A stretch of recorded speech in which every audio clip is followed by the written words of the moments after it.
हर जगह से मुस्लिमों को दबाया जा रहा है। उनका मानना ये है कि वो देश को डुबो रहे हैं, तो देश को डुबोने में हम सोचते हैं इस बार हम भी उनका साथ। जिस तरीके से कढ़ाई में तेल रहता है ना, उसी तरीके से कढ़ाई में तेल भर दिया जाता है। जो पार्टी आती है, ये मुस्लिम अल्पसंख्यक जो है उनको पकौड़ी की तरह छाना जाता है, फिर उसको जिसको समझ में आता है वो खाता है, चला जाता है। आवाज़ उठाते हैं, अगर से किसी सही चीज़ के लिए आवाज़ उठाते हैं, चाहे पुलिस की लाठी से, चाहे नेता से, चाहे गुंडा से, आवाज़ को दबाया जा रहा है बार बार। तो जो आप लोगों की सुनेगा उसको, उसके तरफ आप लोग रहेंगे ना, उसका कहेंगे कि नहीं हम उसका सुनने वाला है, कोई सुनने वाला है?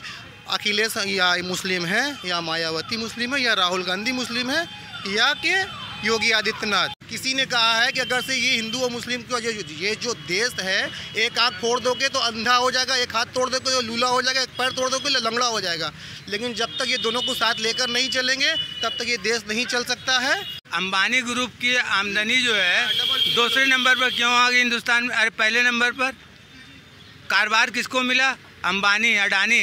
कॉरिडोर के नाम पर 200-250 मंदिर वहाँ पे तोड़ दिया इन्होंने। तो ये तो कॉरिडोर, अगर मंदिर तोड़ा है, जो बनाया उस सुविधा यहाँ के लोगों के लिए, सुविधा के लिए नहीं, सुविधा के लिए नहीं, हमारी तो सभ्यता को खत्म कर दिया। वो आस्था की चीज थी, इनको आस्था की चीज तोड़ने का क्या अधिकार है? खत्म कर दिया। वहाँ पे हमारे पुरखों ने जब बनवाया था मंदिर, तो उस मंदिर को इन्होंने क्यों तोड़ा? वो सामाजिक चीज थी, वो इसमें हिंदू बना दिया गया वहाँ पे। नमस्कार, मैं प्रिया सिंह। आज हम वाराणसी के रेवड़ी तालाब पारा के पास हैं। आज हम यहाँ जानेंगे कि चुनावी माहौल जो गरमाया हुआ है, लोगों में क्या है, वाराणसी का चुनावी माहौल क्या है, क्योंकि जो वाराणसी प्रधानमंत्री नरेंद्र मोदी का सांसदीय क्षेत्र है, तो यहाँ पे क्या खास चुनाव को लेकर लोगों में क्या लग रहा है कि किस तरह चुनाव को लेकर लोगों में क्या है, तो हम बात करेंगे। एक चाचा हैं, उनसे। चाचा, हमें आप अपना नाम बताइएगा। चाचा, जो वाराणसी में जो चुनाव का जो माहौल चल रहा है, जिस तरीके का, क्या है यहाँ पे लोगों में, किस तरीके का माहौल देखने को मिल रहा है? माहौल तो अभी खूब समझा नहीं रहा है। अभी यहाँ कोई कैंडिडेट नहीं खड़ा है, ना किसी की चर्चा है, और क्या कहेंगे चुनाव के बारे में अभी कुछ समझ में नहीं आ रहा कि क्या होगा। ये हमारे नरेंद्र मोदी जी का संसदीय क्षेत्र है, और अभी यहाँ के लोगों को खूब ये नहीं आ रहा है कि क्या किया जाएगा आने वाले दिन में। तो जैसे कि वाराणसी में इस समय माहौल भी एकदम चुनाव का एकदम जोरों शोर पे है। 7 मार्च को चुनाव होना है, तो उस तरीके का लेकर लोगों में किस तरीके का है कि कौन, क्या आशंका हो रही है कि कौन सी पार्टी ज़बरदस्त एकदम काम करेगी? अभी तो ये बताना हमारे लिए मुश्किल है कि कौन सी पार्टी काम करेगी। जैसे कांग्रेस है, सपा है, बसपा है। अब कैंडिडेट सामने आए तो बताया जाएगा कि ये किस तरीके का काम करते हैं या किस तरीके का काम करेंगे। अभी कोई माहौल मैं नहीं बता सकता यहाँ आने पर। आप बताइएगा, आप लोग जैसे कि यहाँ पे बहुत सारे युवा भी हैं, चाचा लोग भी, आप यहीं के रहने वाले हैं? जी। तो वाराणसी का माहौल बताइएगा। चुनाव जिस तरीके से एकदम गरमाया हुआ है, और थोड़ा बहुत वाराणसी में चुनाव को लेकर जातिवाद भी थोड़ा हुआ, जातिगत भी मतभेद हुआ है, तो उसको लेकर क्या कहेंगे आप? देखिए, चुनाव तो जाति समीकरण पर नहीं होगा, इसलिए कि जनता को जो है महंगाई, बेरोजगारी और शिक्षा, इस पर चुनाव होगा। तो क्या है मुद्दा आपका, क्या है यहाँ के, आपका क्या मुद्दा रहेगा कि वाराणसी में अब चुनाव में इस बार क्या रहेगा मुद्दा आप लोगों का? देखिए, वाराणसी में चुनाव का मुद्दा सिर्फ महंगाई रहेगी। गैस जो है 400, कांग्रेस जब थी केंद्र में तो 403 रुपया का सिलेंडर छोड़ के गई थी, आज 1000 के पार का है। कांग्रेस के ज़माने में तेल 90 रुपया लीटर सरसों का बिक रहा था, आज 200 रुपया लीटर बिक रहा है। पेट्रोल कांग्रेस छोड़ के गई थी 67 रुपया लीटर, आज 102 रुपया लीटर बिक रहा है। कहीं 90 रुपया, कहीं 99 रुपया, कहीं 102 रुपया। तमाम चीज़ महंगी हो गई। ये तो आपने मौजूदा सरकार के बारे में बताया है। अब आने वाले या फिर पिछले आने वाले के लिए क्या सोच रहे हैं? आने वाले के लिए क्या जो जनता को सामान सस्ता देगी सरकार, उसी को वोट डालेगा। चलिए अच्छा। सिर्फ और महंगाई रहेगी, बेरोजगारी रहेगी। अब जो लोग जाति समीकरण बनाते हैं, मंदिर मस्जिद, हिंदू मुसलमान सिख ईसाई सबको, हिंदू मुसलमान हुआ है यहाँ पे कि हुआ है? उसी पर हुआ है पर तो आ रहे हैं। अपना नाम बताइएगा। शाहिद नाम है हमारा। यहाँ पे हिंदू मुसलमान बहुत ज़्यादा ही हुआ है। मोदी की मंशा ये है और योगी की कि इसको हिंदू राष्ट्र बनाया जाए। ये तो नामुमकिन है, लेकिन इस बार हम बीजेपी को वोट देंगे क्योंकि मोदी चाह रहे हैं कि सारे मतलब मुस्लिम के मतलब कि दबाया जा रहा है, हर जगह से मुस्लिमों को दबाया जा रहा है। उनका मानना ये है कि वो देश को डुबो रहे हैं, तो देश को डुबोने में हम सोचते हैं इस बार हम भी उनका साथ दें, मोदी का। क्यों? अगर जब डुबाने वो चाह रहे हैं, सारे जो भी गैर मुस्लिम भाई जाए, जो भक्त लोग हैं, वो चाह रहे हैं कि सिर्फ हमको जो है मंदिर चाहिए। तो ठीक है, मंदिर तो उनको मिल ही गई है, वो डुबा भी रहे हैं। 7 साल में उन्होंने देश को, पूरे देश को डुबो दिया है और अभी भी उनको लग रहा है देश तरक्की कर रहा है। आज वो बोलते हैं कि कांग्रेस ने क्या किया। 70 साल में कांग्रेस, यहाँ जब कांग्रेस की सरकार थी तो यहाँ सुई तक नहीं बनती थी। आज यहाँ सुई से लेकर एरोप्लेन तक, मतलब यहाँ एयरपोर्ट हर एक चीज़ बनाई गई और वो बोलते हैं कुछ क्या किया। तो क्या किया? ठीक है, अगर तो उनका मानना ये है कि वो कुछ नहीं कर सकते तो ठीक है, हम भी मोदी को वोट देंगे, देश को डुबोने में उनका सहयोग करेंगे बस। और क्या, कॉरिडोर एक बन गया है, एक मंदिर बन गई है, तो सोचते हैं कि हम जग जीत लिए, दुनिया जीत लिए। तो मंदिर को बनाने से दुनिया नहीं जीती जा सकती है और देश को लेकर चलना है तो सबको साथ लेकर ही चलना पड़ेगा। तो फिर आप ऐसा क्यों कह रहे हैं कि हम मोदी को योगी को भक्त चाह रहे हैं कि देश को डुबोया जाए, हम उनका सहयोग करेंगे, हम भी उनके साथ रहेंगे। हम लड़ाई झगड़े से तो करेंगे नहीं, झगड़ा आप अपनी आवाज़ तो रख सकते हैं, आप अपनी आवाज़ तो बोल सकते हैं। हमारी आवाज़ को बार बार दबाया जा रहा है। जब आवाज़ उठाते हैं, अगर से किसी सही चीज़ के लिए आवाज़ उठाते हैं, चाहे पुलिस की लाठी से, चाहे नेता से, चाहे गुंडा से, आवाज़ को दबाया जा रहा है बार बार। तो जो आप लोगों की सुनेगा उसको, उसके तरफ आप लोग रहेंगे ना, उसका कहेंगे कि नहीं हम उसका सुनने वाला है, कोई सुनने वाला है। अखिलेश या मुस्लिम है, या मायावती मुस्लिम है, या राहुल गांधी मुस्लिम है, या कि योगी आदित्यनाथ मुस्लिम तो कोई नहीं है। लोग आते हैं, रुझान देखते हैं, मुस्लिम का रुझान क्या चल रहा है। लोग सोचते हैं कि अखिलेश जो है मुस्लिम पार्टी का वो सपोर्ट करते हैं, अखिलेश को वोट देना है। सरकार जो भी उत्तर प्रदेश में सरकार बनेगी तो ऐसा तो नहीं है कि आदमी या फिर जाति देख के कि नहीं हम मुसलमानों की नहीं करेंगे, हम हिंदुओं का सिर्फ। माइंड में ये क्यों भरा गया? ये तो नहीं ना होना चाहिए। में जैसे तेल रहता है उसी तरह हर पार्टी आती है। अपना नाम बताइएगा। हमारा नाम मोहम्मद मकसूद है, मैं रौली तालाब क्षेत्र का रहने वाला हूँ। जिस तरीके से कढ़ाई में तेल रहता है ना, उसी तरीके से कढ़ाई में तेल भर दिया जाता है। जो पार्टी आती है, ये मुस्लिम अल्पसंख्यक जो है उनको पकौड़ी की तरह छाना जाता है, फिर उसको जिसको समझ में आता है वो खाता है, चला जाता है। टाइम सबसे ज़्यादा आज तक के रिकॉर्ड में सबसे ज़्यादा हिंदू और मुस्लिम किया गया है। हिंदू मुस्लिम पहले भी होता था पर ऐसा नहीं था, लेकिन आज के टाइम में सबसे ज़्यादा। और आप सोशल मीडिया तो हम रोज़ 1 घंटा देखते हैं, वहाँ पर अगर तो कोई भक्त आ जाए तो सिर्फ मंदिर उनको चाहिए, रोजगार नहीं चाहिए, शिक्षा नहीं चाहिए, स्वास्थ्य नहीं है, कुछ भी नहीं चाहिए, सिर्फ मंदिर। कहा जा रहा है सपा ने सबसे ज़्यादा मुस्लिमों को टिकट, मुस्लिमों को टिकट देने से क्या होता है? मुस्लिमों को टिकट देने से क्या होता है? देखिए, मुस्लिमों को टिकट इसलिए दिया जाता है कि जहाँ पे अल्पसंख्यक और ज़्यादा रहता है तो वहाँ हर पार्टी 10 मुस्लिम को खड़ा कराकर। लोगों को क्यों ऐसा लग रहा है कि सिर्फ मुस्लिमों को ही दबाया जा रहा है, कर दिया जाता है? क्योंकि अगर ये जगह जगह टारगेट किया जा रहा है। तबरेज को ले लीजिए, अभी बाथरूम में जो एक लड़के को मारा गया उसको ले लीजिए, बहुत जगह, एक जगह नहीं है। अगर अभी अगर वैसे देखने जाइए तो हाथरस का कांड हुआ है, हाथरस का कांड हुआ है। कोई प्रोटेस्ट करता है उसके लिए कुछ भी नहीं होता है। अगर तो कोई मुस्लिम खड़ा होकर प्रोटेस्ट करेगा, यहाँ गुजरात का मसला दिखाया गया कल आप ही लोग के चैनल पर कि वहाँ से पब्लिक पलायन कर रही है। ये कौन लोग हैं? ये जो मौजूदा सत्ता में जो लोग हैं, उन्हीं के लोग वहाँ पे इतना आतंक मचा रहे हैं कि एक समुदाय के लोग पलायन कर रहे हैं गुजरात से। नहीं, आप कह रहे हैं कि मुस्लिमों को लेके बहुत ज़्यादा यहाँ पे प्रोटेस्ट करेंगे तो पुलिस आएगी, 100 डंडा मारेगी, मारकर भगा देगी। कोई गैर मुस्लिम होगा तो उसको डंडा नहीं मारेगी।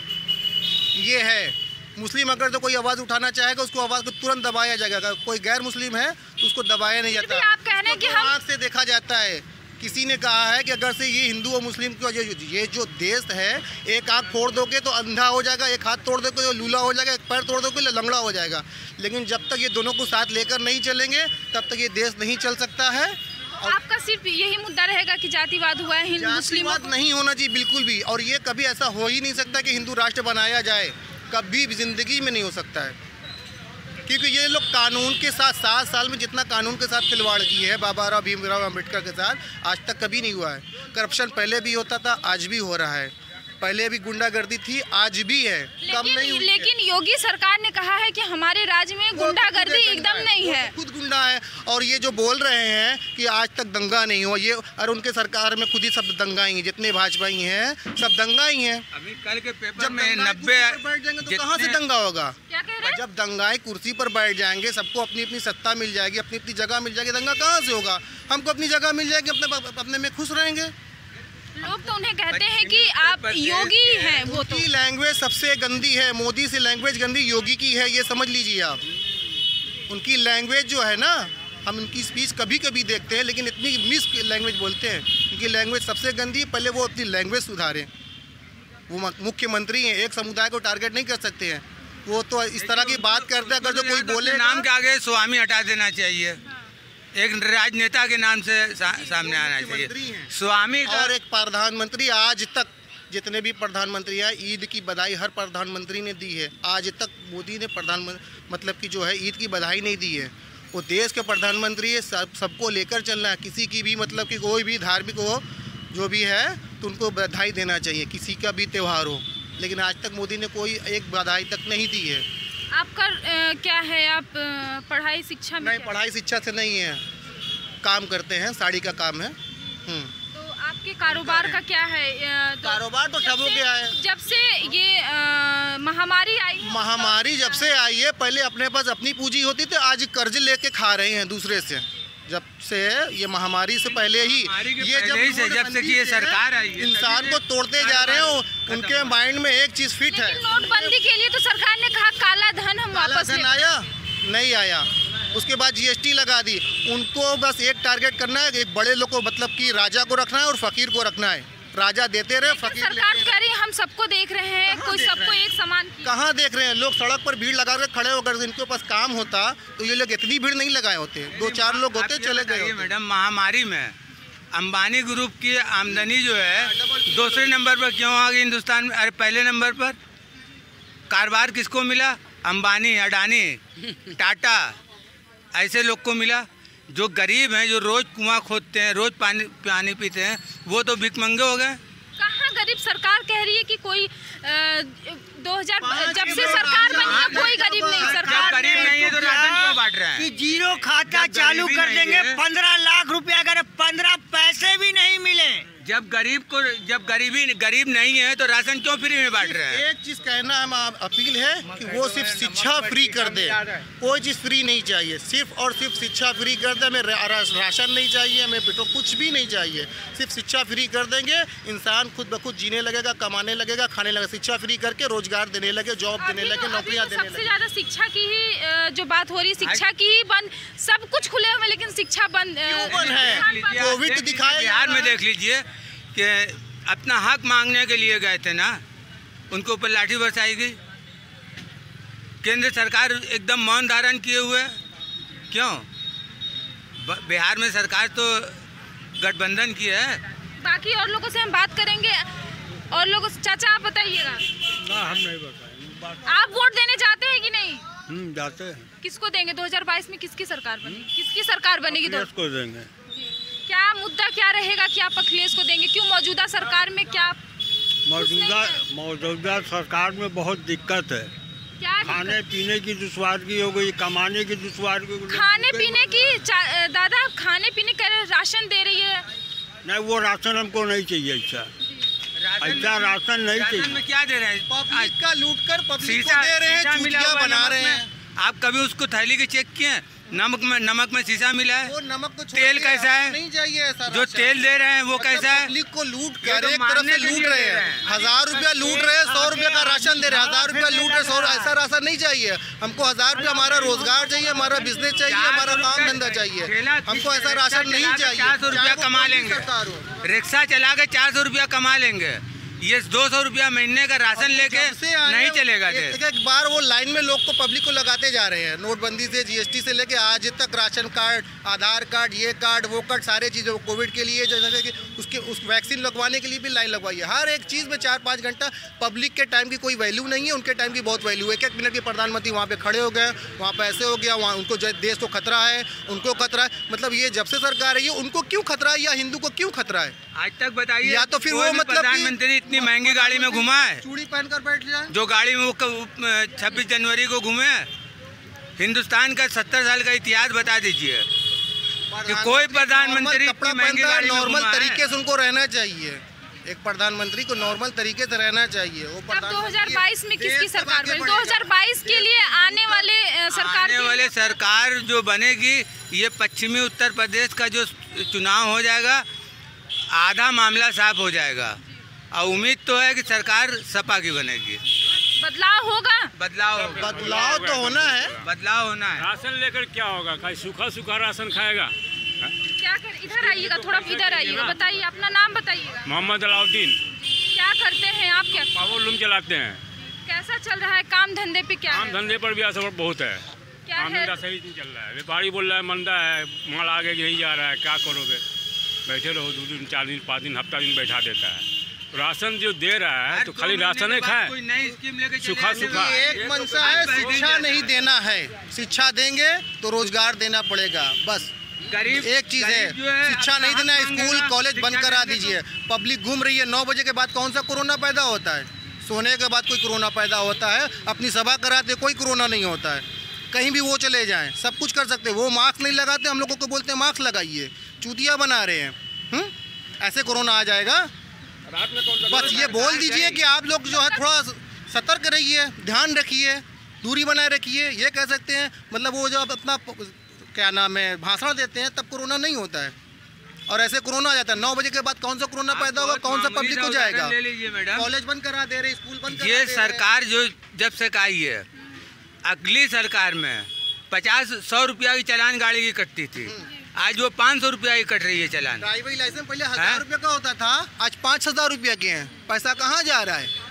पब्लिक को लूट कर 5 किलो राशन देकर जो गरीब तबका के लोग। सरकार कह रही है कि हम सारा पब्लिक के लिए कर रहे हैं, जो भी इन्वेस्ट हो रहा है। कहिए कि पब्लिक के लिए ना करें, जो जितने में था उतना ही कर दें, बेहतर है हमारे लिए। हमें देश तरक्की नहीं है, जितना तरक्की था लौटा दें। वो पुराना सिस्टम, हमको फ्री में अनाज नहीं चाहिए। आज स्कूल सिस्टम जो मनमोहन सिंह थे, देश 1 नंबर पे था, सबसे मजबूत था। जब से ये आए देश एकदम लंगड़ा कर दिए। इनकी अर्थव्यवस्था कहाँ चली गई? गड्ढे में चली गई, पीछे कर दिए। आज स्कूल तरक्की पर जा रहा था और सबसे पीछे करके छोड़े हैं। फिर छोड़ेंगे, फिर कांग्रेस आएगी 2 साल 4 साल 10 साल के बाद, फिर वो संवारेगी धीरे धीरे। फिर 50 साल लगेगा, 50 साल के बाद फिर बोलेंगे कि 50 साल में क्या किया। 70 साल की बात बोलते हैं। 2019 में 6000 कमाते थे, आज के डेट में 3000-3500 मुश्किल है। अब बताइए हम बाल बच्चों को क्या कहाँ से खिलावें? 8 किलो अनाज जाए खिलाओ। क्या अनाज नहीं मिल रहा? अनाज खाने से कुछ हो जाएगा, अनाज मत दीजिए। सरकार कह रही है कि हम अनाज दे रहे हैं, गरीबों को देख रहे हैं, सबको एक समान। वाराणसी में स्मार्ट सिटी बन गया, अब क्या लेंगे? ठीक है मैं साहब, घाट गदौलिया से लेके दशाश्वमेध घाट बना दिएगा बनारस में, बाकी कुछ भी नहीं किया। इसलिए वो बनाया गया, सारे पर्यटक वहीं से गुजरते हैं ताकि लोगों के माइंड में क्या कह रहे हैं? हाउस बना है, सब चीज़ों में पार्किंग बन रही, तो यहाँ गरीब जो मंदिर में इतना पैसा लिया जा रहा है। पैसा ले रहे हैं, फ्री का नहीं बनाए हैं, उसका भी चार्ज ले रहे हैं। एक लिफ्ट कॉरिडोर, काशी कॉरिडोर बना दिया गया। काशी कॉरिडोर टिकट लग रहा है, आप जाइए। कितना लग रहा है? 250 रुपया, 250 रुपया का टिकट ले रहे हैं। कमाने का धंधा बनाए हुए हैं। जाके विश्वनाथ गली में लोगों से पूछिए, दुकान उजाड़ कर बोले, लिखित दिए थे कि दुकान दिया जाएगा आप लोगों को, कोई दुकान नहीं दिया गया। वहाँ गली वाले रो रहे हैं कि हमें ऐसी मंदिर नहीं चाहिए, हम हमारा रोजगार जिनकर मंदिर गरीब का पेट नहीं भर जाएगा। बाहरी आ रहे हैं फायदे के लिए उसका पैसा ले रहे हैं। लिफ्ट बनाए कि गाड़ी खड़ा होगा, हर घंटे का चार्ज अलग है। ये नहीं कि आप 4 घंटा खड़ा कर दियो तो चार्ज एक रहेगा, 1 घंटे का चार्ज अलग है। 2 घंटे का 40 रुपये हो जाएगा, ऐसा है। किसी के सरकार में नहीं था, कोई भी सरकार में ऐसा नहीं था। कॉरिडोर ये लूटपाट है। कम से कम कॉरिडोर के नाम पर 200-250 मंदिर वहाँ पे तोड़ दिया इन्होंने। तो ये तो कॉरिडोर अगर मंदिर तोड़ा है जो बनाया उस सुविधा यहाँ के लोगों के लिए सुविधा के लिए नहीं सुविधा के लिए नहीं, हमारी तो सभ्यता को खत्म कर दिया। वो आस्था की चीज थी, इनको आस्था की चीज तोड़ने का क्या अधिकार है? खत्म कर दिया। वहाँ पे हमारे पुरखों ने जब बनवाया था मंदिर तो उस मंदिर को इन्होंने क्यों तोड़ा? वो सामाजिक चीज थी, वो हिंदू बना दिया गया वहाँ पे। कितनी मंदिर को तोड़कर पेशाब खाना बनवा दिया। वो हमारे लिए वो बहुत गौरव की चीज थी। क्या बनारस में पहले की जैसे गलियां रह गई हैं? बनारस में पहले जैसे गलियां रह गई है वैसे ही है। चलिए आपको अभी हम दिखाएं। गलियां वैसे ही है, जो गलियां हैं 1008 तक और विश्वनाथ गली दौलिया से लेकर दशरथ में तक सुधार दिया गया है। देश एकदम चमत्कार, अगर उसको फोटो लेंगे ना लगता है विदेश में है। इस चीज़ को ऐसा बनाया गया, बाकी पूरा बनारस आप घूम लीजिए, ऐसा कुछ भी नहीं है, कहीं भी नहीं है। साफ पानी पीने के लिए नहीं है बनारस में। चलिए अच्छा, यहाँ से हम और भी वाराणसी से हम और भी खास खबरें दिखाते रहेंगे। यहाँ से जितने लोगों से भी हमने बात किया है, बाकी की और खबरें हम आपको दिखाते रहेंगे। तब तक के लिए दीजिए इजाज़त। बहुत बहुत धन्यवाद।